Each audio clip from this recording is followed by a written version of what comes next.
सत्ता की उठावटक के बीच शेख हसीना बांग्लादेश से अपनी जान बचाकर भागी और भारत में आकर शरण ली।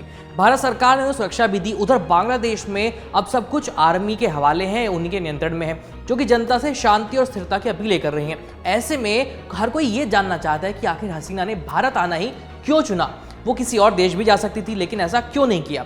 एक्सपर्ट्स ने हसीना के इस फैसले के पीछे कुछ प्रमुख कारणों को गिनाया है। दरअसल 5 अगस्त को बांग्लादेश में छात्रों का प्रदर्शन काफी हिंसक हो गया। छात्रों की बस एक ही मांग थी कि हसीना इस्तीफा दे। आर्मी ने हसीना पर इस्तीफा देने का दबाव बनाया, लेकिन वो नहीं मानी। फिर प्रदर्शनकारियों ने धमकी दे दी कि अगर वो इस्तीफा नहीं देंगी तो वे लोग उनके घर में घुस जाएंगे जबरन। बढ़ते तनाव को देखते हुए आर्मी ने हसीना पर फिर से दबाव बनाया कि आपके पास सिर्फ 45 मिनट का समय है इस्तीफा देकर देश छोड़ने के लिए। सिर्फ 45 मिनट में हसीना को इतना बड़ा फैसला लेना था। ये 45 मिनट शेख हसीना की जिंदगी के लिए बेहद अहम थे। उन्होंने इंग्लैंड में पॉलिटिकल असाइलम मांगा, लेकिन इंग्लैंड ने मना कर दिया। ऐसे में भारत की उन्हें याद आई। भारत से हसीना के हमेशा से अच्छे संबंध भी हैं और पहले भी भारत सरकार ने हसीना की काफ़ी मदद की है। ऊपर से भारत और बांग्लादेश बॉर्डर भी साझा करते हैं और शेख हसीना की बेटी भारत में ही, दिल्ली में ही रहती हैं।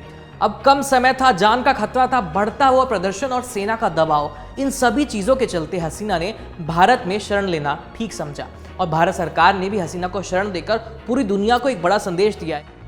गृह युद्ध की कगार पर खड़े बांग्लादेश की मदद करने के लिए भारत खड़ा है। साथ ही अगर हसीना भारत में ही रहती हैं और लंबे समय तक यहीं रुकती हैं तो उनके लिए बांग्लादेश के हालातों पर नजर रखना आसान हो जाएगा और अगर सब कुछ ठीक हुआ तो वापस लौट सकती हैं।